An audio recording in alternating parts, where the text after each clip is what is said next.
Hello and welcome to 57% True, brand new podcast started by yours truly. My name is Jason. I will be your host. And if you listen to our trailer, you kind of got an idea about what's going to be expected. But basically, what we're going to talk about is a bunch of things that you're not supposed to talk about. There's so many times that people are like, oh man, I want to try to have this conversation about politics, or I want to talk about, global warming or whatever. And people are just like, no, you're not supposed to talk about that. And listen, here's the thing.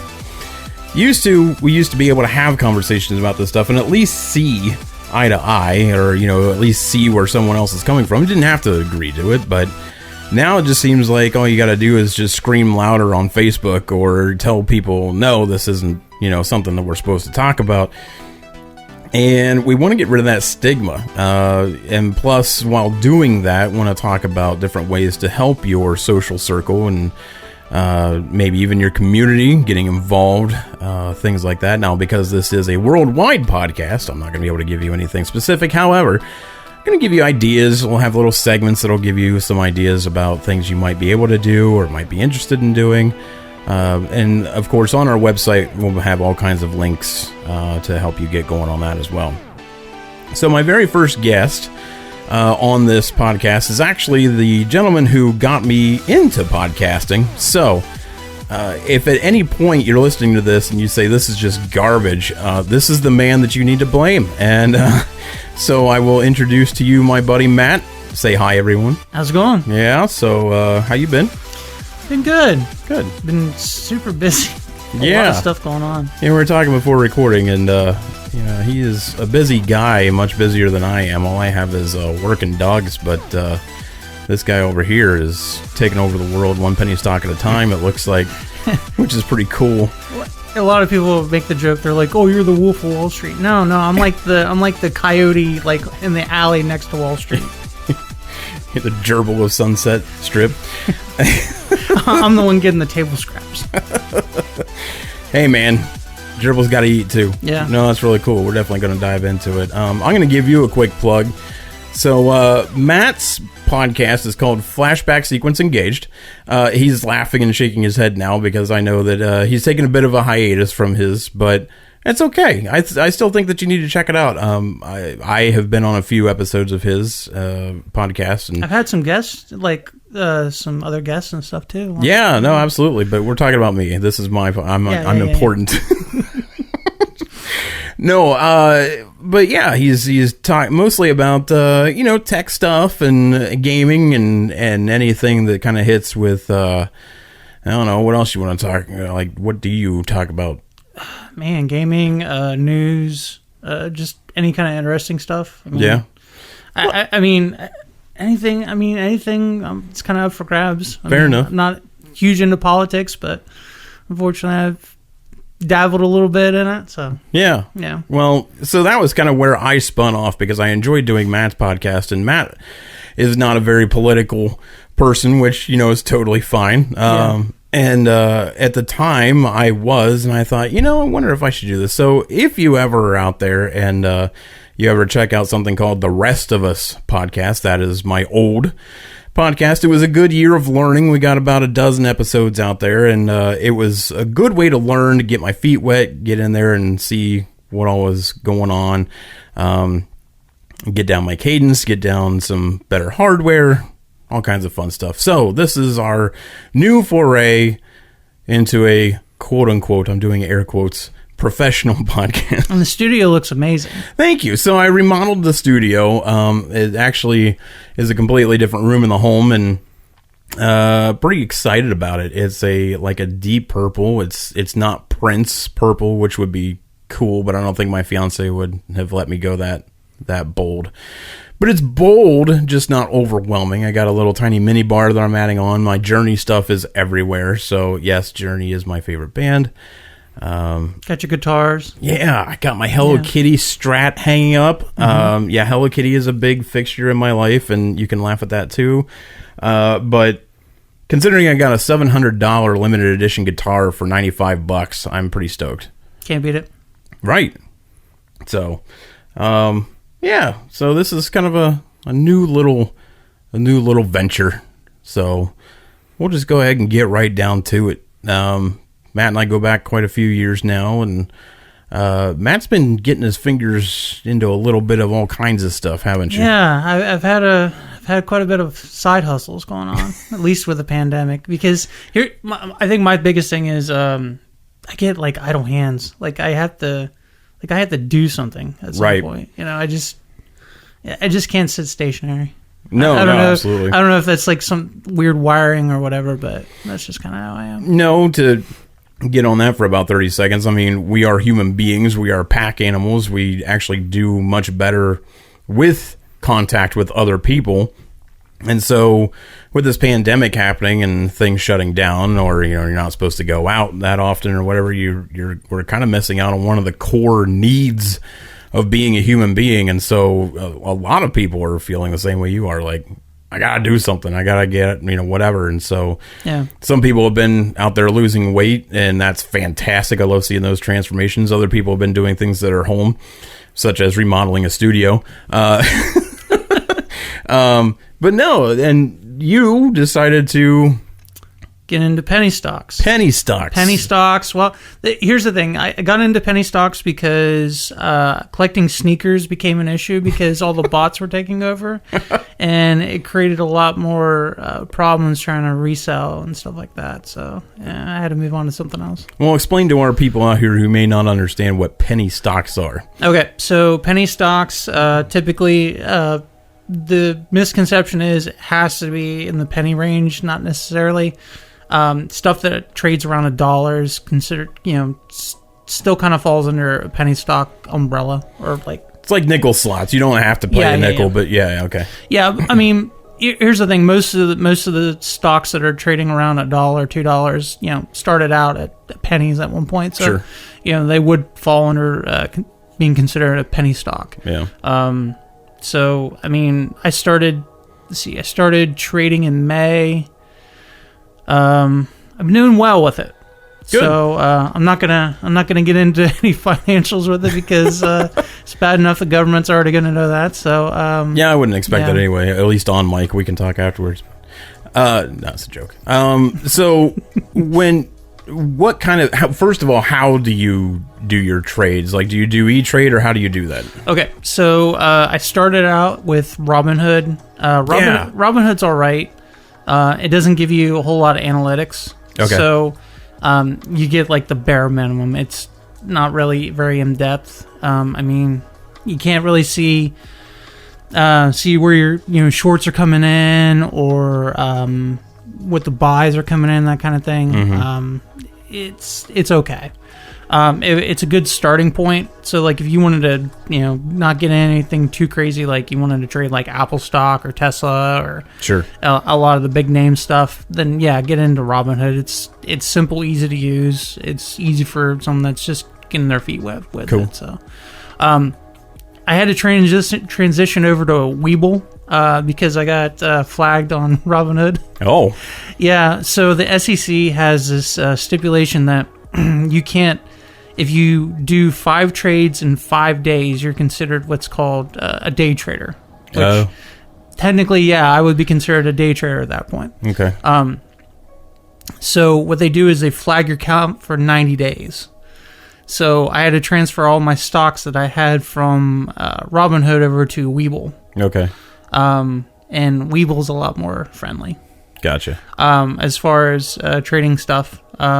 And then they give a lot of really good analytics. So the graphs look a lot better. So I can kind of see where I'm getting screwed or not. So what's the difference between something Webull or something like you see like E-Trade on TV, it seems like all the time? Well, E-Trade's, okay, imagine it, imagine like E-Trade is a little bit better than Robinhood is stocks for dummies. Okay. And then E-Trade is like stocks for like casual people. And then Webull is, you know, where you're getting into the little bit more extensive stuff. Oh, okay. Yeah.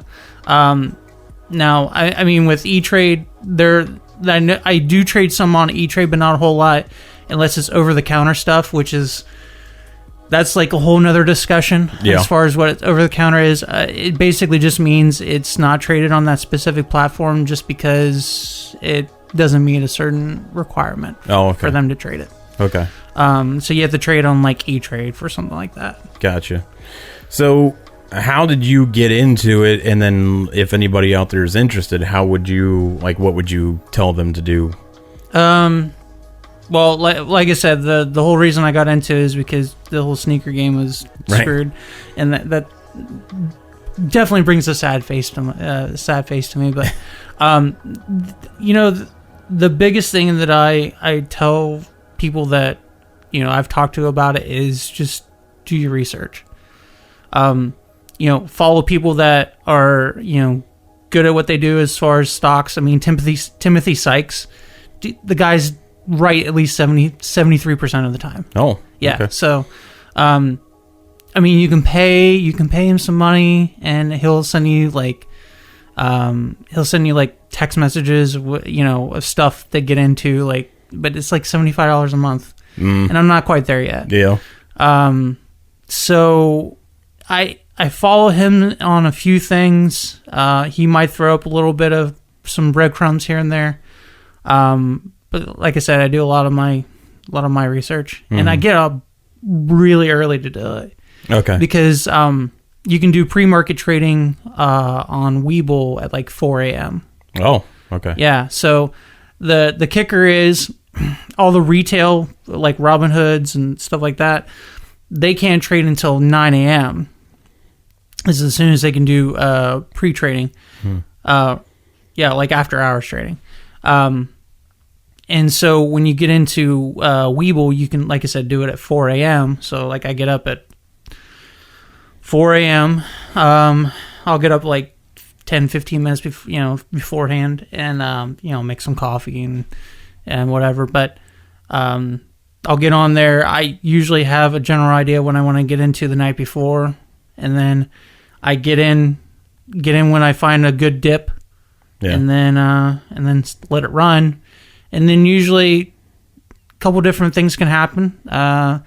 Once the pre-market's done and you're actually getting into the live shit, you know, and then what happens is it could either go up or it just start tanking. And usually by that time, you've got your pre-market gains, and you can usually get out pretty quickly before all the pikers get in and get their asses handed to them. So cool. Well, that's cool. You don't have to go into specifics if you don't want to, but no, like, what kind of stuff do you care? Yeah, I don't care. It's like, fun. Like, what kind of stocks do you? Oh man, is it just whatever you find, or is there something that's kind of your bread and butter? No, it's whatever I find. Okay. You know, man, I've been getting a lot of energy. Energy is big right now. So clean energy has been good. Fuel cell, like there's companies like Fuel Cell. Let's see, who else? Fuel Cell, Plug, WWR. You know, there's all these different companies. They're smaller companies. Okay. And so like they're good entry level, so you can get in like a few bucks. Some of them will be like in the $5 range, kind of high end, but you know, I would get into some of them, and you know, I might get, I don't know, 5-6% gains on it and get the hell out. Or you know, it might run and I might get more than 10%. So I mean, it just depends. So that's cool. Yeah, like I said, a lot of clean energy, some gas, stuff like that. But that I didn't get into gas until when it was when everything hit rock bottom, when stuff is getting shut down and stuff like that. It was great to get in it then. Not so much now. Some of it's starting to bounce back, some of it's not. I got into Norwegian Cruise Lines when it was at its rock bottom. I got it at 9. Yeah. And it was like way low. Let's see. Norwegian, I think I got into Royal Caribbean. It's back up, I think now. I forget. I haven't checked it recently, but at one point I was in Royal Caribbean and stuff like that. But cool. I bought a lot of the stuff when it was like rock bottom. Okay. So. Buy low, sell high. I mean, that's the goal, right? Right. Well, that's cool. But the big thing is, like, some weed right now. I'm selling some weed. Yeah. Let's clarify that first, though. Since weed technically isn't legal in our state just yet. But yeah, like weed stocks. Weed stocks are legal. Yeah. You can sell weed stocks. Right. Just not the actual not the actual good stuff. I'm on the different end of the line of weed. Yeah. Of selling weed. Yeah. I'm up around with the companies. You're in the shirt and tie part of the weed. I'm in the shirt and tie part of the weed. I'm not in the weeds like wearing the Jerry Garcia tie. Yeah. I'm not in the weeds like everyone else. Well, that's cool. Yeah, and that stuff that intrigues me. It's always something I've always wanted to kind of dive into. And after you were talking to me about it and whatnot, I actually thought about it. I might have to just play around with it because I want to see what it's like. It's always something that's always intrigued me. Like even as a kid, I would see all these ads for penny stocks or weed. Well, figure it out. I know penny stocks, It just always intrigued me. I always thought it was neat seeing how people can, play the market and stuff. And I mean, I am kind of a gambler anyway. Like I love going to the casino. I rarely go, but man, I love going. And I'm like, this would almost be like playing the casino every day, which my fiance is like playing the casino every day. Would not be happy about it. Yes, and that's the problem. Dangerous. Is like I want to be able to get. I'm gonna have to give her my password and just be like, listen, it gets out of hand. You gotta log off and whatever because I have a fairly addictive personality. And I just have a feeling if I start rolling on this stuff, I'm afraid I might get over my head. That's the thing. Like, when I was first starting out with it, I was kind of doing the stocks with a guy that I know. His name is Ethan. Really cool guy. He does day trading. Like that's what he does, like his regular thing. And then he works part-time at a restaurant. I'm not going to say what restaurant, but yeah, he that's his income right there. It's crazy. Day trading. And I remember going to his place and saw a setup. He had like 5 monitors, like 4 of them stacked on top, or 2 stacked up on each other, and then another monitor here, and then a laptop right here, and it was just nuts. Like he takes it seriously, and my setup's kind of gone like that too. Like I have a big 27-inch monitor for stuff, and then I got chats going, and I talk to people on Reddit. I actually starting to get a little bit of a following. Not that. Well, there was you were part of a write-up. Yeah, I was part of a write-up. Your boy was in the Wall Street Journal. You sure were. Yeah, in October. And I'll be honest with you, now that it's printed and done and everything. When you first told me this, I was like, okay, either it's a scam, or it's a bullshit thing that is like a fluff piece or a filler. But no, I mean it was actually like I read the entire article and it was really kind of cool talking about how people like yourself during pandemic and just whatever trying to get into penny stocks and how that works in the following. So it was kind of neat. When do you remember the date that it was in? I think it was like the October 18th or the 20th, something middle like of October. Okay. Yeah, so like it went into the online, and then they did the print for the weekend. Yeah, like they do the weekend version of the Wall Street Journal, and they carried the article over. Like I think with the weekend one, they basically just jumble up all the stuff from the week and they put in the weekend one print version of it. So kind of like my favorite website, the Chive. The Chive, yeah. Do you go over to the Chive? Every once in a while, I see some of the stuff that come on the Chive. Yeah, so I've been getting off of social media, which we can talk about if you want for a couple minutes. But since I don't have social media to really look at anymore, I've been getting on the Chive a lot more often. And I'm like, I kind of dig it. Like it's not just boobs. Which everybody thinks, it's like, oh, the Chive of boobs. But no, like they do a lot, and they're definitely pro-military. They are, they actually do charity work, which I enjoy. Which is good. I mean, yeah, someone's got to do it. And I mean, of course, boobs are going to get your attention, and then, hey, look at this. There's this poor sick kid, and you're like, oh, dang it. All right, I just looked at boobs, and now I have to go, do the rosary and everything. So I might as well throw a few bucks their way. But no, it's really cool. It's a good site. They do a lot of good work. They're just a bunch of man children that are taking pictures of boobs and aircrafts and donations. It's kind of neat. Well, that's kind of my same feeling with Reddit. I mean, Reddit's just a step above 4chan.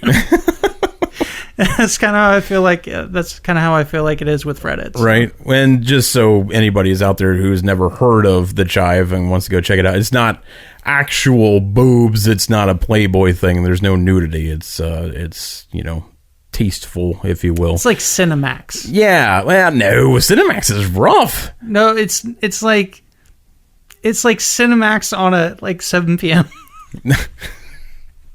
Maxim. I would okay, like Maxim. Yeah, we'll go okay, Maxim. There's no nudity.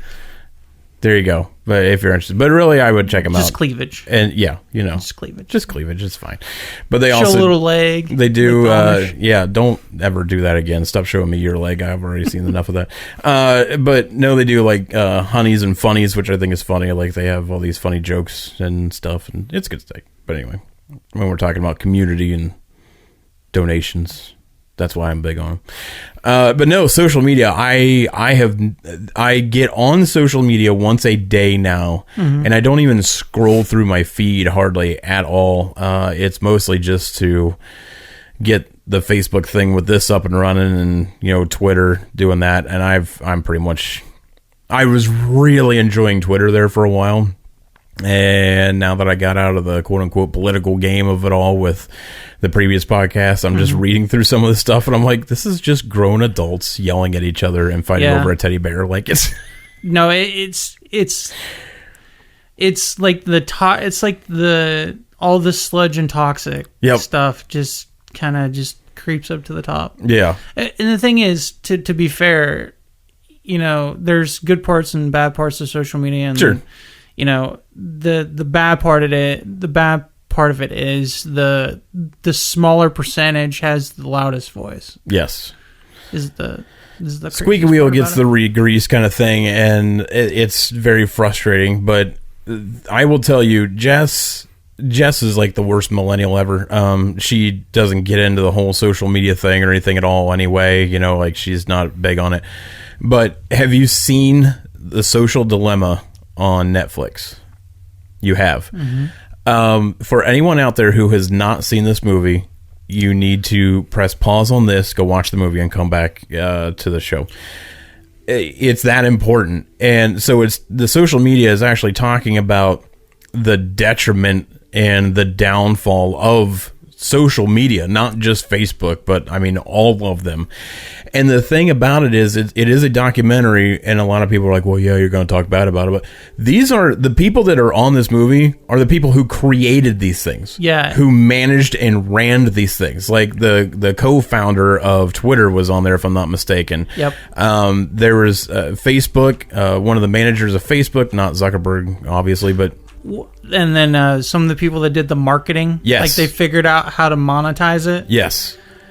Holy shit. And I watched that was where the shit hit the fan. Yeah. When they figured out how to monetize it, which was brilliant, by the way. And I mean, kudos to them. Right. Kudos fantastic. To them. Yeah. But these algorithms are literally like AI waking up. I mean, these things are running, and they even say in the movie, we don't even know what they're doing half the time now, which is disturbing that you created something and you don't even know how it's working half the time now.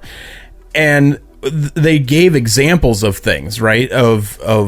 So I'm not ruining anything for the movie, but part of the movie flashes back to like the quote unquote inside of a social medium. And, it's like a guy, behind a computer, like, well, this guy hasn't looked at this thing for a while. Let's send him an update. And so, and then it was talking about how it would, well, they haven't done this. Well, maybe we should call, or maybe we should do this. And I'm like, that's just crazy. Well, Jess and I watched this movie, and literally the minute the movie was over, she deleted. She didn't even unsubscribe. She just deleted every social media off of her phone and was like, I'm done. 2 days later, she got a voice or an email hey, so-and-so posted a thing. And I was like, oh my God, it's just like the movie. And then another day, so-and-so just, blah, blah, blah. Check this out to react. And it didn't go through. For a week, this happened. And then she got a phone call. A phone call. What? From Facebook, yeah. And I thought it was a phone call. It was like an automated message saying, like, you haven't been on your account. So, blah, blah, check this out and come back to Facebook for this. I was like, this is terrifying. And that's exactly what the movie was saying. And I was like, no, it actually happened. Wow, I didn't know that part existed. And it was the minute that happened, I was like, I'm stepping back now. Holy shit. So, and then again, just so you know, like the movie itself is not all doom and gloom. It does talk about, all these horrible things. Now, it talks about the great things that happen, like, a guy who got a kidney transplant from someone halfway across the country because of, social media. That was great. But it talks about a lot of downfall. And at the end, they talk about the positive things again, kind of like a negativity sandwich kind of thing. But they asked each one of these tech people, and there was 7, 8 of them that they were interviewing, right? Yeah. They asked every single one of them. They said, what do we do to fix it? And this is exactly what happened. It shows the person, and they like stare off that 1,000-yard stare as they're thinking. They don't know. No. They don't know. And anybody who's out there who loves social media, kudos to you. If you are fine with it, keep doing your thing. But it's one of those things where it's now part of the human condition almost to be part of social media, where if you're not on there, people will look at you like you grew a third head. Well, you didn't see that on Facebook? Well, I don't have Facebook. Yeah. Like if this was 20 years ago, that'd be like you telling someone you don't have a TV. They look at it, what are you talking about? You know? And so it's really intriguing to see all the stuff that happened with that and how it just evolved so fast and to the point where they don't know what's going on. And really without shutting it down and starting from scratch, like... I don't think there is anything. I don't think there is shutting it down. Yeah. I think the bad part about it is people are just too tuned into it now that... Right. We've... Not that I don't want to get too off topic, but... So, have you seen the new book, Ready Player 2, right? Ready Player 2? Okay, so there's Ready Player 1. Of course. Ready Player 2 just came out. The sequel to it. It's out? Yeah, it's out. Okay, that just shows you how bad. Yeah. Okay. It just came out, I don't know. No, wait, what medium is this on? Book. Okay. It's a new Ernest Cline book. Yeah. Well, anyhow, not to spoil anything for anybody, but... it kind of starts out that there's this new technology and it's being released and it's opening up Pandora's box. Same thing with the social media. Right. And so that's the dilemma. Yeah. I didn't ruin anything for you. It's just, no, that's cool. Yeah, that's just like the first 2 pages. Speaking of that, did you see the movie? Yeah. You read the book first? Yeah. Yeah. So the book and the movie they are 2 different things. Completely different things. Yeah. It's almost like you remember when we were kids and you would play the arcade version of a game and then they would come out on Nintendo and you would get it and it was completely different. Yeah, like it was a Teenage Mutant Ninja Turtles for a perfect example. Yeah. You play it in the arcade, you spend hundreds of dollars in that thing for months and then you get it on the 8-bit Nintendo and it's nothing like that. Yeah, you play the arcade game, and then you got the piece of shit, right? The generic ass thing. But it's similar to that, and really the reason why is because there's so many rights that are involved. Like you can write anything in a book that you want; you don't have to worry about paying rights. You're just talking about it. But to have them on a visual medium like a movie, you have to be able to pay rights or licensing agreements for this stuff. And with the amount of stuff that Ernie took into that thing, there is just. Good God, there's no way that they would have been able to do it. So that's why the book and movie are so completely different. I read the first 60 pages of the book. Mm-hmm. And I remember when Jess wrote it, she was like, I'm really hoping they don't destroy the movie or destroy the book with the movie. And I was like, after I got into it and I started reading and seeing the things, I was like, the book is really good. I'm going to stop reading. Because I have a feeling that this movie isn't going to be anywhere near what the book is. So we both went in. And we're watching the movie, and after the first 5 minutes of the movie, Jess is like, we're already halfway through the book. And I was like, oh no. Yeah. And so I left totally fulfilled. It was a great movie in my opinion, but she bitched for an hour. She was like, oh my God, I wish I never would have seen it. It was atrocious. And I'm like, man, I'm glad I didn't read the book first in this case. You know, it's one of those rare ones, but anyway. Okay, so part of me is just like, okay, so I've read the book, and then Ernest Cline ghosted me, and I'm not too happy about that. I'm still a little salty on that. I would be too. Yeah. So yeah, you had the opportunity to interview him almost. And he ghosted me. He ghosted. Yeah, he said, hey, reach out to me after the movie. Well, the thing is, I get, like, when he responded, it was kind of around the time of the movie, and I get that, and it's fine. Mm-hmm. And I waited like 3 months after the movie came out. Right. 3 months after the movie came out. I sent him a direct message because I'm still friends with him. Sure. On social media, on Twitter. Yeah. Slide in the DMs. And well, I mean, 3 months at that point, all the press is over, all that, you know what I mean? Yeah. So, yeah, and I didn't want to be like next week after the movie just came out. Right. I didn't want to be a dick like that. It's like asking out the hot chick the minute her boyfriend breaks up with her, right? Kind of thing. Like, yeah, I mean, Ernest Cline would have been the hot chick in that situation. Yeah, clearly. Yeah. But no, I'm a little bit jaded, but, and here's the thing. I'm still reading the book. Well, sure. Still reading the book. Yeah. Because it's good. Well, now that I know that it's out, I'm going to have to read it. Well, the thing is, the critics are trashing it, though. Really? Yeah, people said it's terrible, and I've read into, like, part 4, chapter 4, whatever the hell he calls it. But so this happens a lot with all kinds of different artists, though, especially musicians a lot, too, is you have all the time in the world to work on your very first project, your first book, your first album, your first movie. You know what I mean? You have all this time. Yeah. And then you have this great commercial success, and now everyone's like, we want more. Dance Monkey Dance. And it's like, right. Shit, now I got to put together all this. So I'm not taking his side on this, but I can see that, because that was only 2 years ago, wasn't it? It's been a couple years. Yeah. So he wrote that book, and that book, was out for a while, and then the book is what got, everything going for the movie. So, I mean, if the movie came out, and that's really, let's be honest, Americans are lazy to read. The majority of us, we want to watch the movie. You know what I mean? Yeah. So knowing that, and then seeing the explosion that the movie had, and now they're probably Dance Monkey Dance. Let's get something else out there. So he probably had to write something quick, quote unquote. Right. I mean, as for an author. So that might be why it's not up to snuff for the first one. And here's the thing, I think a lot of people are they're looking at the first book and comparing that to the second book, and it's just like, no, they're two different things. Which again, is human nature. I mean, we're going to compare things, is how it goes. But yeah, I mean, yes. it plays off the first one because it literally leads into.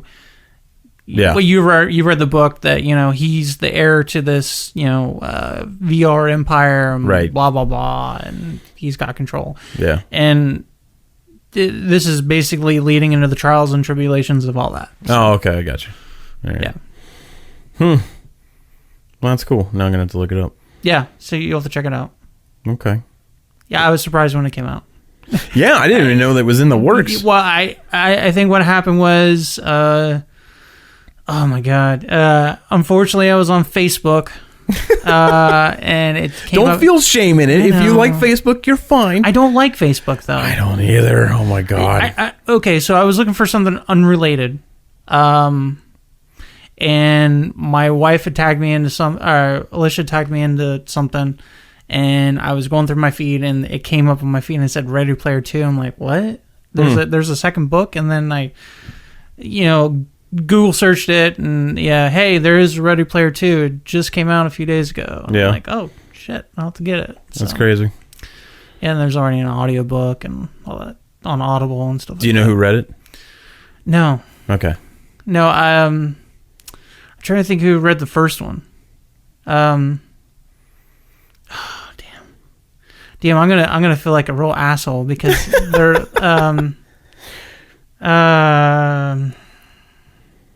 yeah, I can't think. It's on the tip of my tongue. No, that's fine. No, I don't know. We'll have to look it up. No, that's cool. See, we're right 50% of the time. Right, 57% of the time. can't even get the name right. That's all right. I'm still going to call it the old name anyway. I can already hear myself doing it. Well, we've been going for about 35 minutes. Do you want to wrap this one up, and then maybe we could do a second episode? I don't know. Well, let me ask you this. What's been going on in your life? Oh, my life's inconsequential. What do you mean it's been inconsequential? So my life, my fiance is a nurse. She is doing a different thing. Like she's an emergency room nurse. In the hospital that she works for, the hospital system, she actually travels to the different emergency rooms in the greater metropolitan area. Now, since we live on the southern end of our metropolitan area, it also part of their hospital circle or whatever. Part of that is about 90 miles north of where we live, and so they've been deciding, well, it's getting cold, there's snow. Let's go ahead and make you work 3 days in a row with a 4-hour round trip. It's fine. So seems like the right thing to do. Yeah, and of course the first day of starts of that, then we get snow, quite literally. So that was fun. I have 2 dogs. I have a miniature schnauzer named Jenny. Her nickname is Poof, because when we first got her, her beard was just everywhere. It just looked like a big poof. And so 3 years later, she still has that name. She actually answers to Poof more often than Jenny, because that's how much we call her that. And then I have God's mistake named Samson, who I don't even know what he is. He's brown, floppy jaws, big furry. He's some kind of chow, or, well, no. So we know he's Shar-Pei. We know he's got part Shar-Pei. Okay. But he's got long hair, which is really messed up. But we know he's got Shar-Pei in him because A, he's got some black spots on the back of his tongue, which are adorable as hell. And B, we took him to a groomer once who was like horribly allergic to Shar-Peis. And we dropped him off, and 5 minutes later we get a call like, nope, you got to come and get him. And we're like, why? She's like, I am allergic to Shar-Peis. Something about their oil or something. And she's like, you have to come get this dog. I'm like, well, there's one part taken care of, because he's just a mess. We have no idea. He was an adoption, a $40 adoption in South Carolina when we were living down there for a short while. This dog has been the greatest dog ever. No problems, no anything. We pay thousands of dollars for a miniature schnauzer, and it has been nothing but troubles. This dog, she is fantastic. We love her to death, but she gets sick for no reason whatsoever. And sure, like the last 48 hours, she's finally coming out of it. But oh my God, a $400 emergency vet visit later, and I just want to punch a baby. Well, that's like my dog Charlie. Charlie's awesome. Charlie was a rescue. Was he? Yeah, okay. He was a rescue. Yeah. He's a Swiss herding dog. Oh, okay. Your dog is one of the most loving things. I love Charlie to death. He ran the other day, and we had it started snowing, and then he decided to run. Oh. Because, that's what he does. Right. He's Charlie. So we had to go on the snow and try to track him down and all kinds of fun like that. That's awesome. Yeah. Well, hey, before I forget. Yes. Back to the whole weed thing. Okay. Not that I don't want people to think like I'm some kind of like weird obsession with weed. No, not at all. The thing is, I don't even smoke it. I just trade it. No, I'm sure you don't. I That's trade right. weed. It was nice to see you pull your dreads back into a ponytail. Oh yeah, yeah. Do you like my pandemic look? I shaved my head completely bald. Well, I had shaved my head completely bald a few months ago. Yes, which was terrifying. Don't ever do that again. It was terrifying. I look like Uncle Fester. Yeah. It was bad. It was bad. So I did that, and then. Anyhow, back to the whole weed thing. Yeah. So tomorrow, well, at least this week, they're supposed to vote on the decriminalization of weed. Okay. So it'll be interesting to see if that's going to happen, because it's called the MORE Act. I don't know what it breaks down to. Yeah, what it stands for, but yeah. So it's supposed to decriminalize weed, and if they take it off of the banned substance list, then it technically would become legal. So interesting to see that's going to happen with that. Seeing as how 68% of the United States wants to, says, hey, let's legalize it, and then, hey, let's go ahead and go with that, and then you have, let's see, it's going to the House. It'll probably get killed in the Senate. Probably. Knowing how that's going to happen. Yeah. Because I guess only 2 Republicans voted on it. So, yeah, that's not good. No. Well, so there are people out there that talk about... Now, I to be open, I think I have smoked weed probably 4 times my entire life. It is just not for me. If you want to do it, do it. I mean, I'm just kind of whatever on it. I don't care. I'm not going to judge you. You will learn that I'm very non-judgmental, except for very specific things. You want to do what you want to do. I'm very libertarian that way. Do what you want to do. As long as it doesn't infringe on me, I don't give a crap what you do. So, and that's one of them. Like, and people think that it's weird that I don't really care. But again, just because I don't like it doesn't mean that it doesn't have to be, whatever for everybody else. I say that to say this. There are some people out there that are just like, oh, you can't do that. It's a gateway drug to this, and you can't, blah, blah, blah. And, it's horrible. It's just so bad, and it's got this connotation. Listen, tobacco and alcohol have been legal for so long, and they have so many more repercussions and health issues, and let the weed heads have their weed. So you started a soapbox. Yeah, I know. So you got 30 seconds. Go. I'm just kidding. Go ahead. Okay, so here's my thing with it. All right. If they hypothetically, if they were to legalize it, the federal government's going to place a 5% tax on it. Sure. Okay. Think of all the tax money that's going to be coming in for that. Okay. Look at all the states that have, basically done, they taxed it. In the first year, Colorado had a $21 billion surplus. Yeah. $1 billion surplus with the taxes from legalized marijuana sales. Go ahead. Yeah.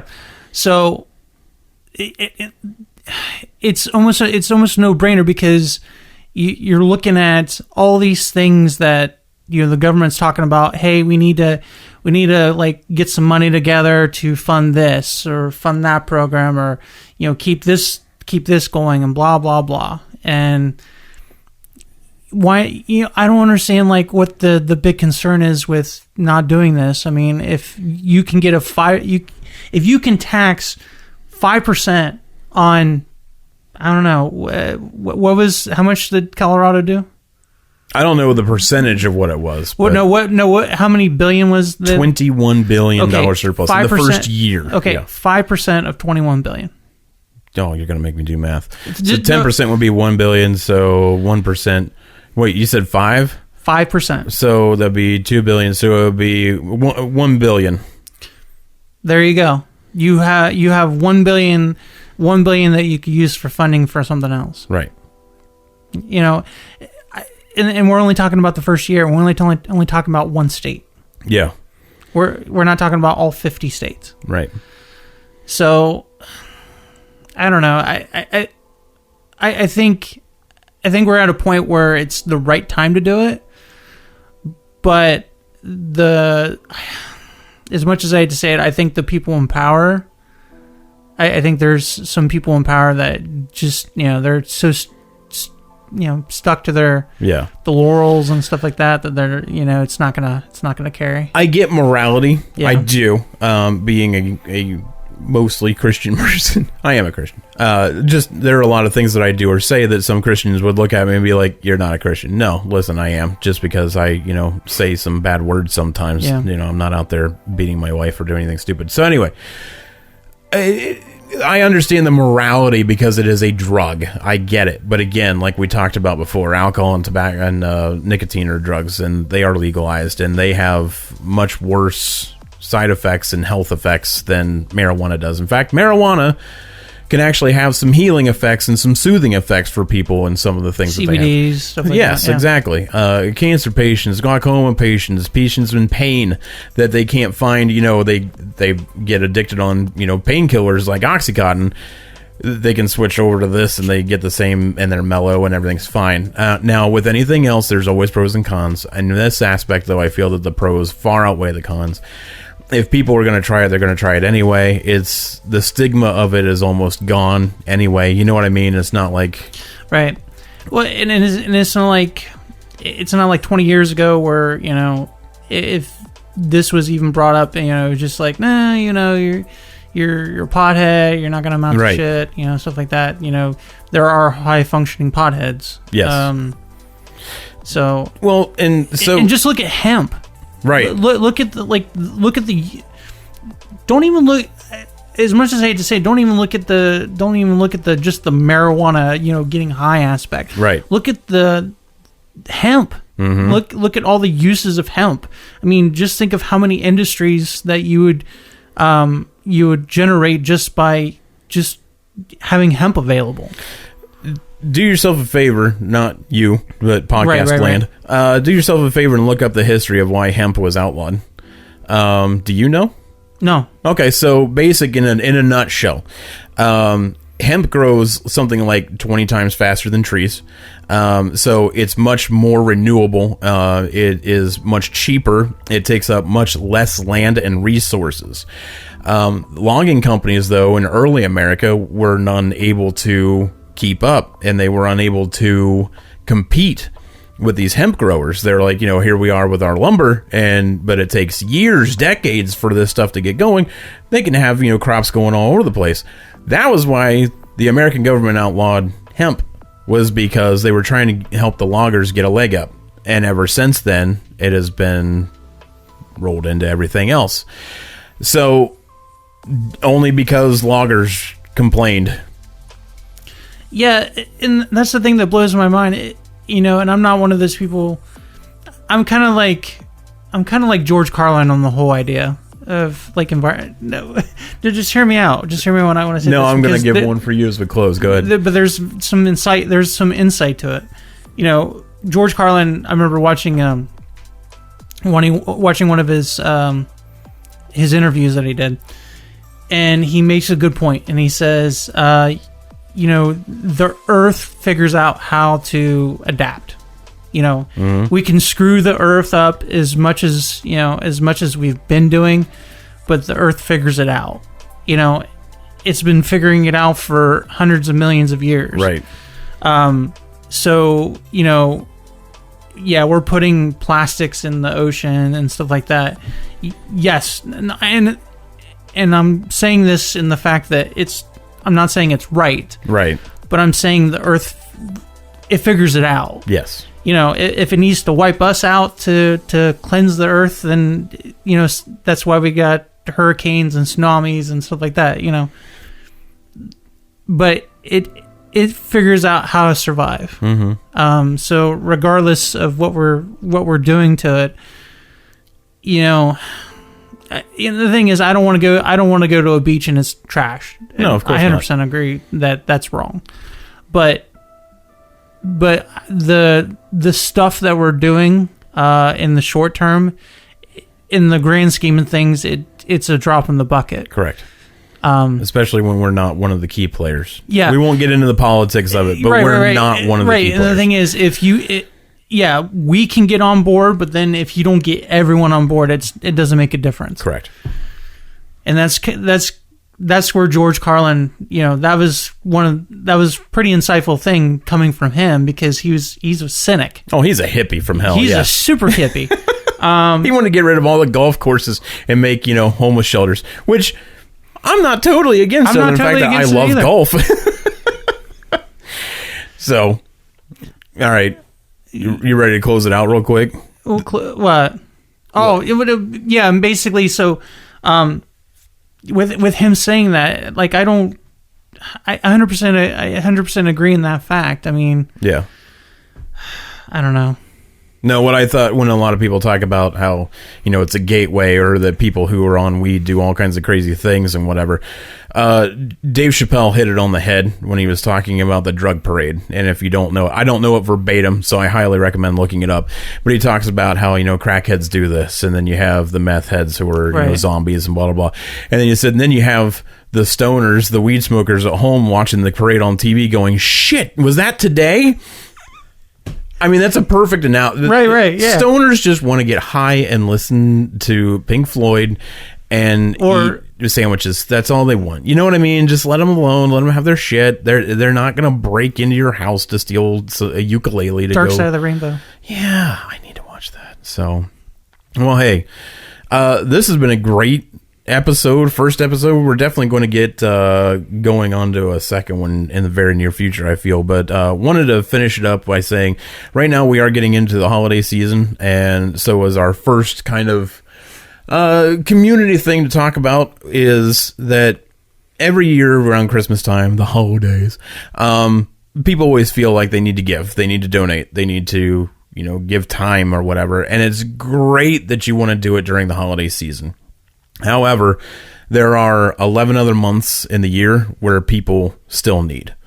This isn't said to make you feel guilty. I'm guilty of doing it. We all are. It's like the same people that go to church services only on the holidays. Right, exactly. Yeah. So my challenge to you, because I'm going to challenge myself this as well. So in the next year, which at the time of recording, the next year would be 2021. Thank God 2020 is almost over.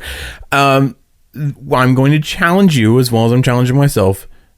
Do 2 things in the next year other than Christmas/holiday season. That's fair. Do something during the springtime. There are kids graduating that may not be able to afford a cat and gown. Buy one. Food pantries, always a good thing. Donate, and not just stuff. Donate time. Take a couple hours, go to a homeless shelter or go to, a women's shelter, whatever there may be. Go at your local children's hospital. See if there's anything that they need for their children, who are sick or ill or, whatever, and not do something for them per se as far as payment or anything, but, go in and read a book. I mean, they all have story times and stuff to get them out of their rooms and stuff. I mean, something like that, something small. I'm the type of person that when I do something, I want to do something huge all the time. If I'm going to do it, I want to do it huge. And you got to really think to them, if you were to read a book to them for 15 minutes, they're out of their room, and for them, that is huge. Mm-hmm. Right. So just something to think about, that it might be a drop in the bucket to you. It's probably really going to have a huge impact to the people that you're doing this for. So that is going to be my challenge to you as well as myself. And I'll keep you posted, because I'm going to keep myself on that track. I really want to do it. Any final thoughts or comments from you before? Yeah, don't be the influx of people doing it during the holidays, because there's other 300 Sundays of the year. That's just it. I think it's great that everyone wants to give. It's the season of giving. I get it, but man, there's so much need for any other time in the year. Yeah, so. I mean, it's great that you did the toy drive and stuff like that, and you hooked them up during the holiday season. But Yep.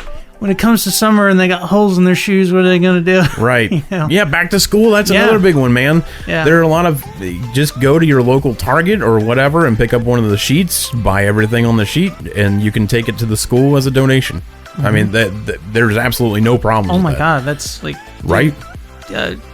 Yeah, I mean, his teachers are always saying, hey, we need markers, and and to be fair, and I'm not trying to jump on your closing, but teachers, unfortunately there's shortages on certain things, and they have to kind of dip in their own money, and that sucks. Yes. Yeah. And we all know teachers are definitely underpaid. Yeah. I know plenty, and it sucks with the hard job that they've got.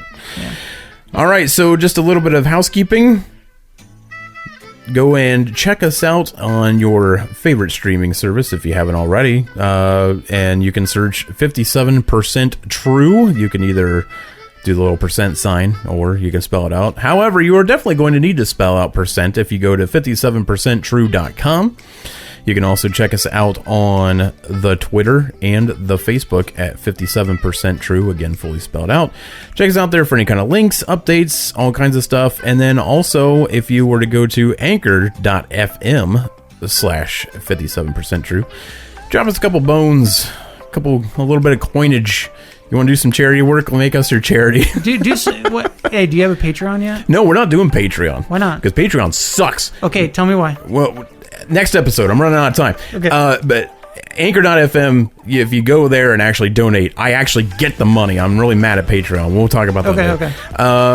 But anyway, yeah, so thanks for listening. Hope you enjoyed the first episode. Really enjoyed speaking out here to all of you. So, last 30 seconds of comments, anything? No, I'm good. Well, that was a waste. Oh, okay. Just kidding. Shut up. I don't want to hear it. Watch The Mandalorian. Watch season 2 of Mandalorian. Oh, don't watch that crap. All right, so for my buddy Matt. Yeah, have a good one. My name is Jason, and I need an ending catchphrase.